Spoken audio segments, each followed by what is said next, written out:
Hello! I have a massive spot in the middle of my forehead today, so I thought I would cover it up with hats. I mean, I wear hats and other headwear in all my videos anyway, ever since the first time I made one on this channel, and somebody was like, where are the hats? Because I got used to seeing me with a hat on every time I posted a video on Bookish Brits, which is where I started on YouTube. But yeah, I thought if you're gonna wear a hat positioned to cover up a spot on your forehead, go big or go home. Or go big at home in my case. Anyway, today's video is my, what month is it now? September. So today's video is my August wrap up.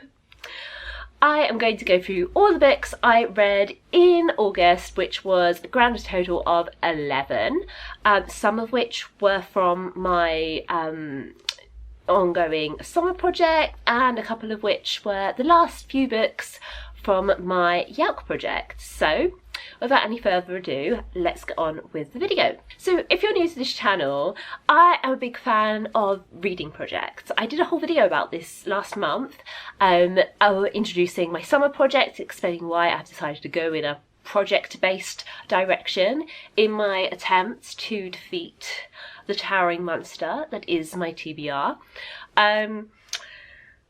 And one of those projects, as well as the summer project that I'm currently doing and the Yelk project, which I've now finished, is to listen to all of the Discworld books on audiobook, because the library seems to have most of them in, and so far I haven't got to a point where I've not been able to get one. So the one that I listened to in August was Sourcery, and this was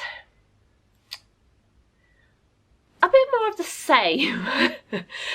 It was another book about wizards, and in this one there's a wizard who is the 8th son of an 8th son, which makes him a sorcerer, and this is bad for a whole load of world-threatening reasons. And yes, there's another apocalypse, and yes, Rincewind is somehow involved.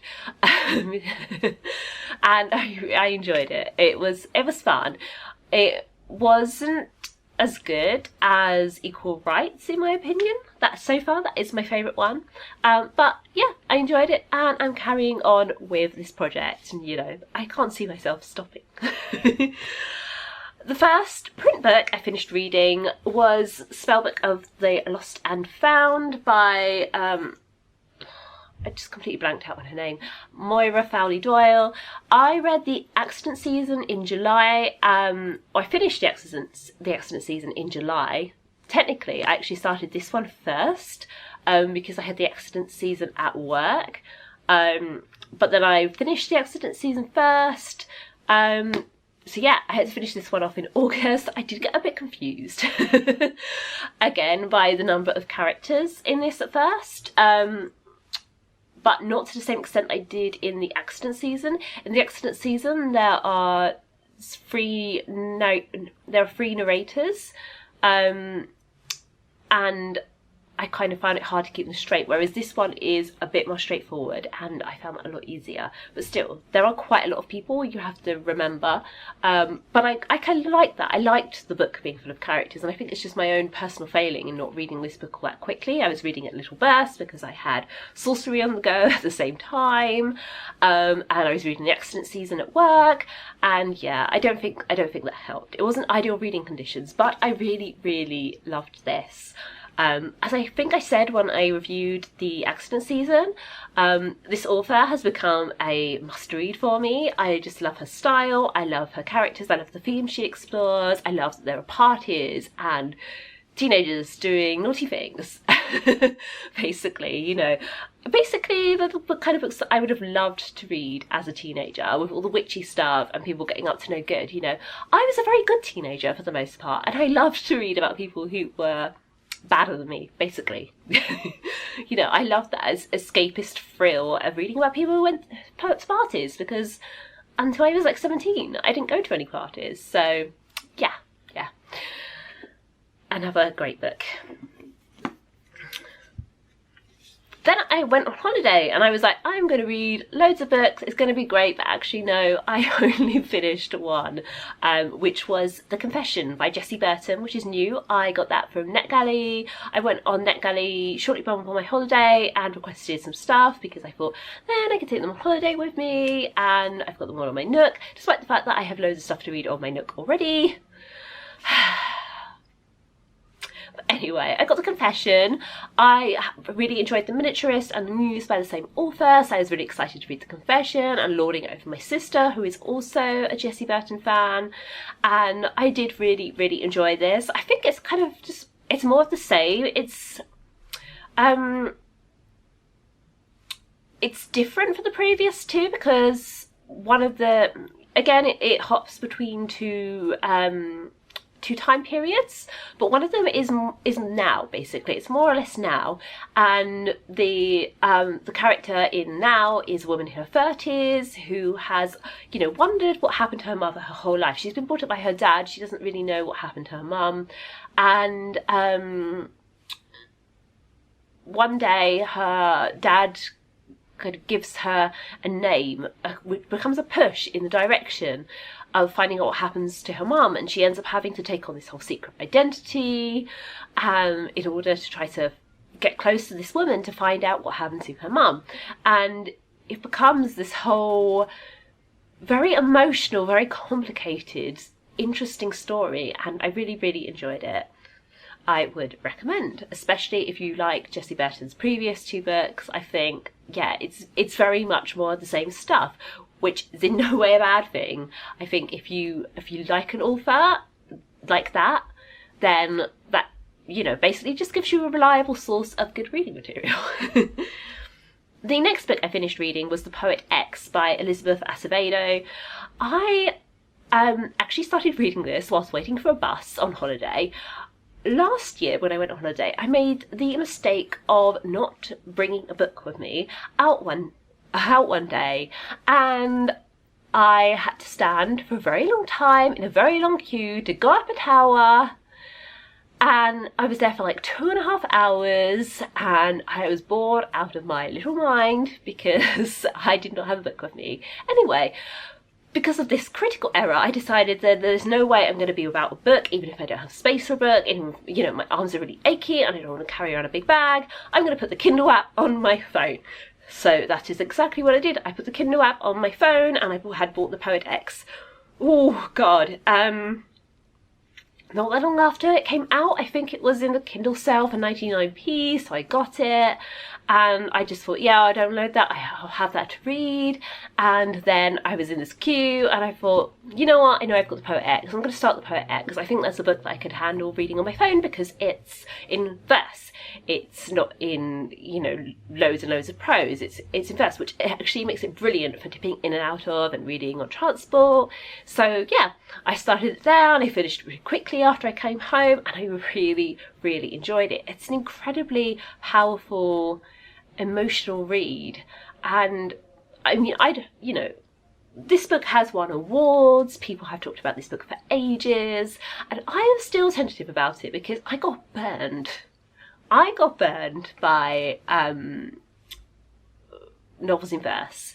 When I was a teenager, I was quite into them for a little while. I read quite a few, and then the last one I read before The Poet X started off okay, and then turned into this horrible anti-choice nightmare of a book, for lack of a better word. It was just, yeah, it was a lot. It was very judgmental and very pushing this abortion's evil point of view onto me, and it just, yeah, even though logically, even at the time, I knew, yeah, no, this is wrong. This is just this book. This is just this author putting this opinion into her story. I, for some reason, had such a disgusted reaction to this book that I kind of tarred verse novels with the same brush, and so I was like, no, not for me, forgetting that I actually really enjoyed them. But yeah, so I am delighted to have finally got around to reading The Poet X, because I think it has put me back into the frame of mind where I am open to the joy that is verse novels. again, as long as they are not anti-choice.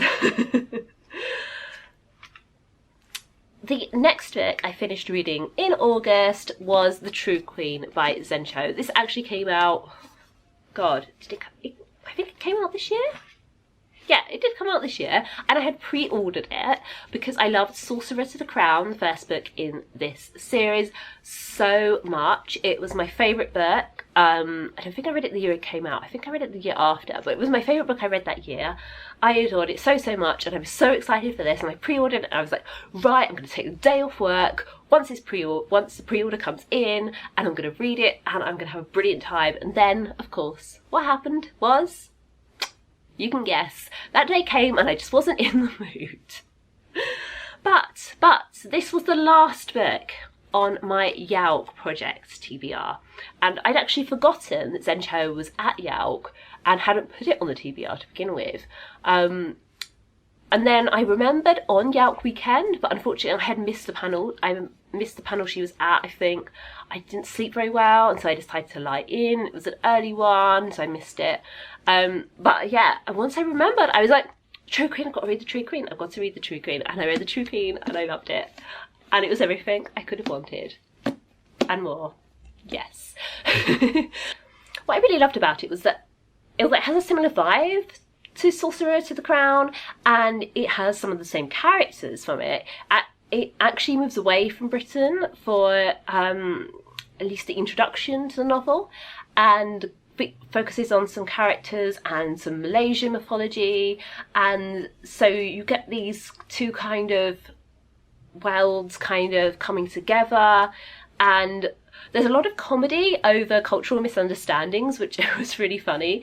It kind of heightens the comedy of manners aspect to the book, because not only do you have the kind of social mores and inconveniences of being a woman in Britain, but you also have this kind of culture clash and people being very well intentioned, very polite, but getting things wrong about each other and misunderstanding, and that's very, very funny. I love that. You know, everybody who kind of makes these kind of errors is very nice about it, but these misunderstandings do happen. They're very, very funny for us as the reader who anticipates them, and so yeah, it was another delight, funny and exciting and full of dragons. If you loved when the dragons appear in Sorcerer to the Crown, you will love The True Queen, because there's a lot of dragons. Then I sort of stayed on the fantasy train, and I finally read The Cruel Prince by Holly Black. I got this ages ago. I got this when Holly Black was on tour for The Cruel Prince. This book is signed to me by Holly Black from when I went to Waterstone's Piccadilly event that she was at. And yeah, I hadn't got around to reading it, but Illumicrate are doing a special Cruel Prince box. So I thought I better read it so I can decide whether I want to buy it. I was kind of thinking I could buy it anyway, because I love Holly Black, I love her writing, I love everything about it. So yeah, I read it so that I could decide whether I would buy that Illumicrate box, and I bought that Illumicrate box. What can I say? The Cruel Prince is quite different from Holly's other fairy books, because this time it's set in fairyland for the most part. Her main characters are human and have been basically they were kidnapped as children. A fairy killed their parents and took them with them because of some weird kind of like fairy family loyalty and responsibility thing. Basically, the fairy in question was married to their mother, but then she ran away and had them with somebody else, a human in the human world. And when he kind of found her, he had to take his revenge by killing them, but then there were these children, he could just leave these children, he was responsible for them. And it's a whole complicated, very, very interesting, morally grey thing, and Holly does morally grey so well. Yeah, and because they're humans in the fairy world, they don't fit in, but they still have quite a privileged place in society because of who their adoptive father is. And yeah. Yeah, lots of complicated, interesting stuff. And I loved it, and I cannot wait to read the sequel. I've put in a request get it on audiobook from the library. So hopefully I will get to read that soon. The next book I finished reading was the first book in my summer project, which was The Summer I Turned Pretty by Jenny Han. Now, I was eagerly anticipating this because I loved To All the Boys. I loved Before. I really, really enjoyed it. And unfortunately, this book was like the complete opposite of it. I'm still kind of bamboozled by this fact. I didn't enjoy it, and yeah, I just wasn't into it. I didn't get on with the story at all. It's essentially about a girl who always goes to stay at her family friend's holiday home and hang out with her brother and this family friend's sons, and she has a crush on one of them but is also really close to the other. And yeah, the love triangle was a bit weird to me because they were siblings. I'm not necessarily against the love triangle, you know. I can really get into rooting for one guy over the others and not knowing which way it's going to go. But yeah, when they're brothers, it was just a weird dynamic that I didn't get on board with. And so I kind of pushed myself through to the end, but I'm not going to read the other two in the series. So in terms of cutting down my TBR, this is actually a good thing because it's meant free for the price of one in terms of reading. I'm not going to, you know, I'm not going to keep them. I'm going to pass them on to somebody else who will hopefully enjoy them.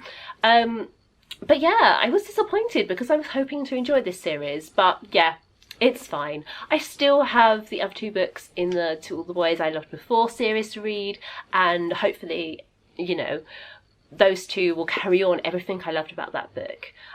Because yeah, this wasn't for me, but I did really enjoy Jenny Han's other books that I've read, so it is what it is. It is what it is. Now, then I picked up Rules of Summer, and at this point, having read a book I didn't really enjoy, in which someone goes to stay at a holiday home, or a vacation home, because it's USYA, I was like, oh no, this is about another person who goes to stay at someone's second home. But this one was very, very different and I really enjoyed it.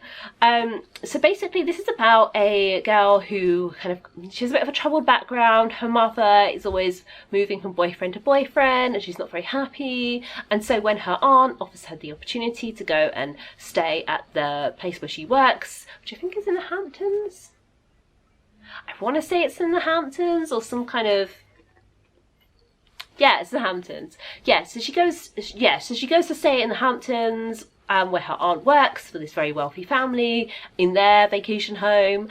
And yeah, I was, oh no, not a vacation home. But actually, I really, really enjoyed this. I loved the sort of rags to riches story. It's, you know, it's not the most original story, but I really, really like the way it's told. What made this one interesting and a lot of fun is that there are two main characters. So there's Rory, who is the girl who goes to stay at the vacation home and kind of work for free in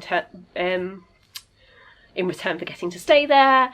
And the other main character is Isabel, who is the youngest daughter in the family, who doesn't really feel like she fits in and has a lot of issues and gets involved with a boy who, you know from the start, is probably not all that good for her, but he's very different from everyone he knows, so, you know, you get some conflict and you feel her conflict as well.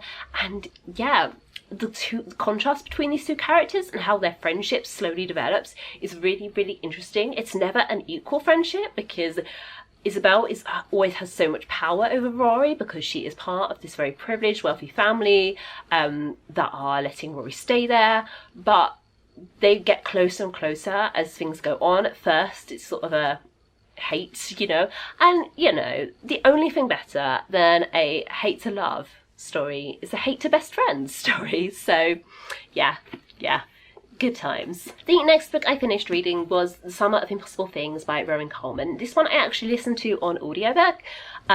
This is about a woman whose mother has recently committed suicide, and she can't cope with this at all. And then one day she finds herself kind of sucked back through time and she meets her mother as a young person, and yeah, she kind of gets goes back and forth and gets involved in trying to change things, and there's all kinds of like time travel, complicated moral dilemmas. You know, that kind of, am I accidentally going to make it so that I was never born? Is that inevitable? Am I going to somehow make things worse? All of that kind of stuff comes up, and it's very, very interesting from that point of view. However, I did find I wasn't a big fan of the ending. You know, I was rooting for everything to work out, but it didn't quite work out in the way that I was hoping for. It felt a little bit over the top in some ways. But yeah, I enjoyed it. I would give another book by the same author a go. I got this at Lush Book Club. So yeah, I did get this book for free, but I think it was provided by Lush, not the publisher. So yeah, it was also really nice to listen to a book that wasn't a sort of typical summer story. After the last couple, it was nice to have a book that was more kind of deeper than that, and that was set in New York as well. Yeah, it was really, really interesting. The next book I finished reading wasn't a summer book. It was Sofia Khan Is Not Obliged. I've loved this book. That's all I can say. I listened to it in an audiobook, and I just wanted to listen to it all the time. I was neglecting all of my podcasts, I was neglecting YouTube, I was just listening to this because I was so desperate to find out what happened and to get more of it, and I've already requested sequel from the library, so yeah, it's brilliant. The main character is a Muslim woman in her 30s, which I've read, you know, 2 books about characters in their 30s. Yeah, 2 books about characters in their 30s this month, which is quite nice because I myself am in my 30s. And she still lives at home with her parents because she's not married and she won't move out till she's married. And she works in publishing, which is quite fun and interesting. And she has to deal with a lot of stereotyping about Muslims and the pressure to get married. And she's determined that she's not going to get married. Her last sort of boyfriend, but is it called a boyfriend when you're not really having a proper physical relationship because you want to wait till you're married? She has all these complicated feelings about that. You know, her last kind of relationship didn't work out well, and so she's kind of sworn off the idea of marriage. She's definitely not going to get married, but then at work they ask her to write a book about Muslim dating, and she's like, well, I better do some Muslim dating. So she joins this online dating site and she starts meeting men, and yeah, it's so funny. The dating stuff is very funny, but what I absolutely loved the most was the family life stuff. I feel like, yeah, funny families are one of my absolute favourite things to read about in books. You know, the way her mum and dad argue and sort of grumble at each other and are very loving and kind to each other in surprising moments, and you know how they clearly have so much love for Sophia and her sister, but you know they also have to deal with the weight of expectations and everything else tied on with that love. Yeah, it's very, very, very interesting and enjoyable, and also heartbreaking. There's some very, very, very sad stuff that happens in this book, and I cried a couple of tears. And it was a good thing that I was mostly listening to this at home, not on the move. What can I tell you? But yeah, I absolutely loved it. And as I said, I've already requested the sequel from the library and I can't wait. And finally, the last book I finished reading in August was Second Chance Summer, which was another book in which an American teenager goes to stay at a vacation home. But for the whatsoever, it was her own vacation home. And it actually wasn't on the beach. It was at a lake house. But it may as well have been at the beach because they also had a deck and they also went swimming and there was a pool. However, the main character did get a job, which kind of added some more dimension to the story, and also she's trying to deal with the fact that her father has terminal cancer, and that element of the book just made this so incredibly emotionally powerful. I was crying. I cried so much at the end of this book. you know, it's one of these things where I don't think it's a spoiler to say that the dad has terminal cancer, because you find out on the first couple of pages and you can guess what happens. The whole premise of this book is that the family have gone away to spend a last summer together. It's heartbreaking and it's a lot of fun at the same time, as she also has to deal with seeing some people from her past who she hasn't seen for a very long time and everything that means, and also her relationship with her siblings changes a lot over this summer. And yeah, I enjoyed this very much. And I do have 2 other books by Morgan Matson on my summer TBR. So yeah, I really enjoyed Second Chance Summer, and I have 2 other books by Morgan Matson on my summer TBR to get reading, and I'm really happy about that, especially as I had to lose Jenny Hans because I just wasn't that into them. So that's the end of my August wrap-up. Thank you very much for watching. Please give this video a thumbs up if you enjoyed it, and subscribe if you'd like to see more from me. If you'd like to read more books but don't know where to start, I have a free e-course on this exact topic. Check it out in the description box. Thank you again. You'll see me again soon. Bye!